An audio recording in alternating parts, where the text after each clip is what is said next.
Qui c'est qui vient d'acheter une nouvelle moto? Hein? Je te le donne en 1000. J'ai acheté une troisième moto. Alors ça par contre ça va me saouler. J'ai acheté une troisième moto. Et c'est mon premier 1000. La li la li la la.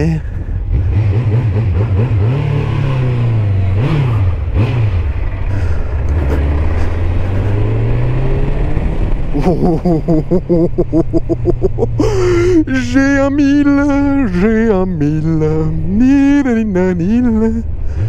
Le moteur content, il roule en 1000.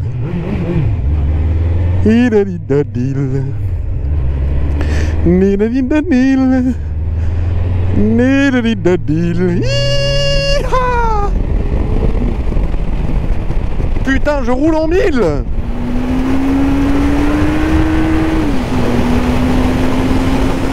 La vitesse n'est franchement pas raisonnable, mais ça y va tout seul.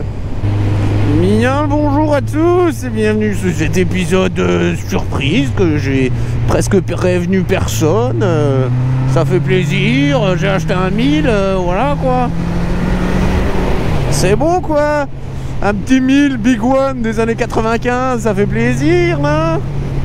Oh la vache, la machine à perdre les points que c'est ce truc. Incroyable, incroyable. Donc voilà, petit 1000, ça fait plaisir. Oui, c'est la troisième moto. Oui, je garde les deux autres. Non, je les revendrai pas. Là-dessus, alors il y a pas mal de choses à savoir. C'est-à-dire que comme tu peux le voir ici, la madame a 95 000 km. Donc, on va pas se le cacher. Il y a des travaux. Hein, là-dessus, à faire. Petite chaîne, ligne d'échappement, peinture, carrosserie. Parce que tu le vois ici, tu vois, il y a des petites bosses. Faut que je trouve un rétro. Faut que je trouve un rétro parce que là j'ai pas de rétro. Donc c'est un peu déroutant, mais bon, tu t'y fais bien. Voilà. Sinon, niveau conduite, c'est du gros 4 cylindres qui dégueule de couple. C'est-à-dire que c'est pas brutal. Voilà, c'est pas... ça lève pas, hein. Ou peut-être en première, avec sur un mauvais coup d'embrayage, ça peut lever, mais sinon ça lève pas à l'axel.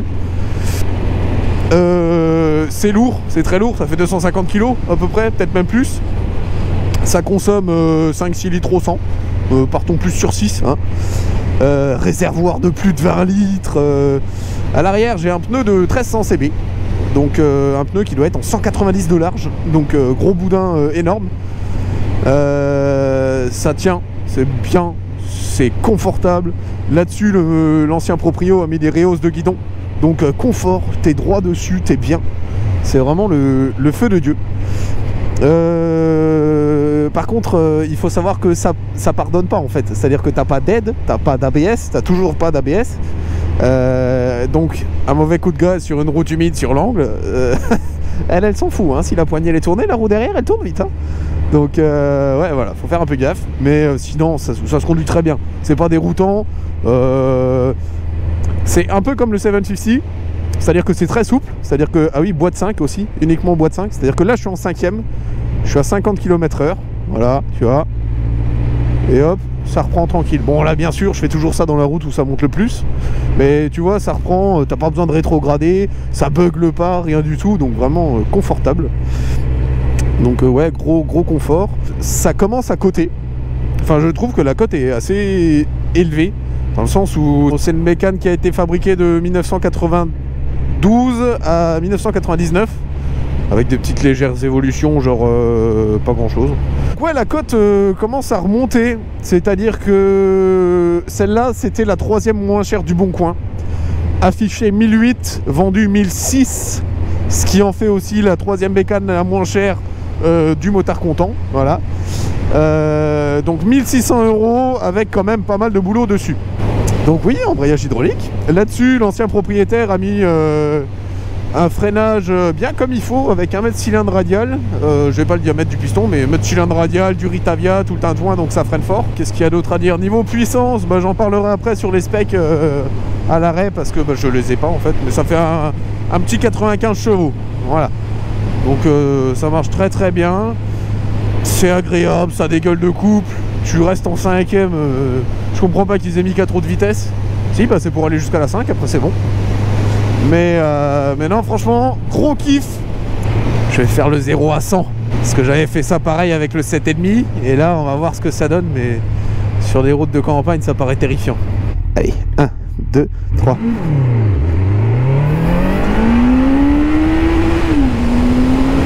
Voilà, on y est. C'est allé très vite. C'est allé très vite, très vite, très vite, très vite.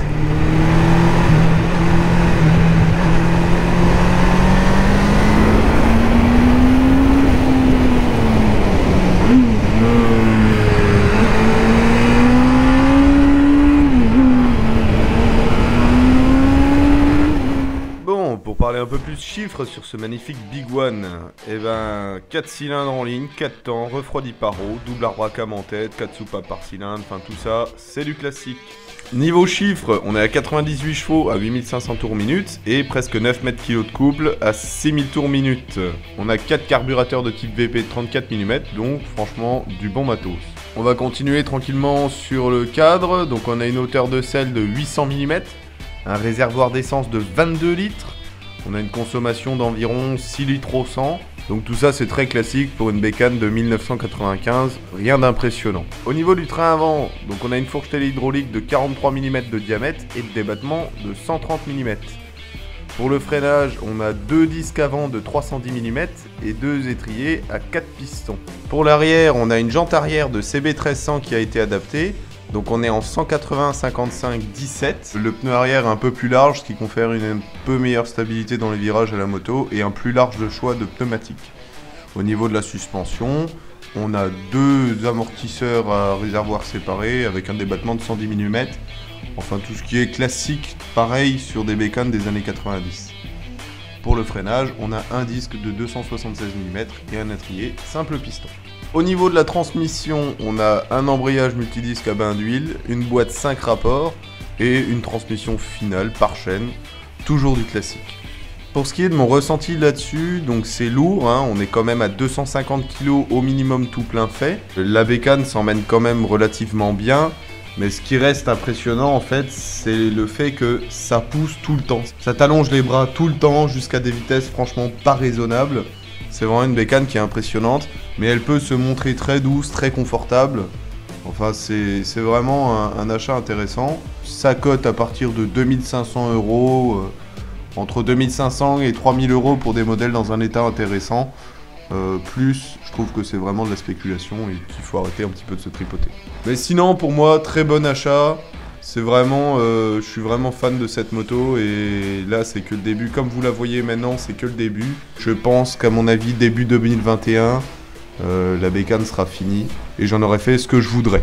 Je vais vous laisser un petit peu sur le bruit que fait ce petit 1000, même si c'est une cartouche Remus et que je vais la changer, je vous laisse quand même écouter. Et puis moi de mon côté, j'espère que ce petit épisode d'essai et de présentation vous aura plu et je vous fais à tous des bons gros V, bien massifs des familles.